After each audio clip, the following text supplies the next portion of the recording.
नमस्कार दोस्तों, हम भोजपुरी सॉन्ग राइटर झलकू झमेला दबंग राइटर चैनल में आप लोग का स्वागत है। एगो बहुत ही जानदार और शानदार मैटर लेके आइल बानी साइड सॉन्ग जो दिल झकझोर देवे वाला। तो एक बार एकरा के सुनी जा आ कमेंट में बताई जा कि मैटर रोरा लोग के कैसन लागल।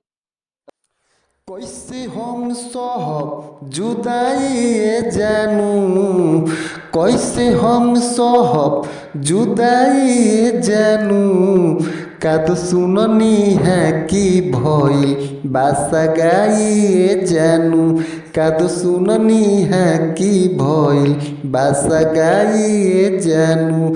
जियते जी हमके जैबू मुआई ये जानू, काद सुननी है कि भइल बासगाई ये जानू, काद सुननी है कि भइल बासगाई ये जानू।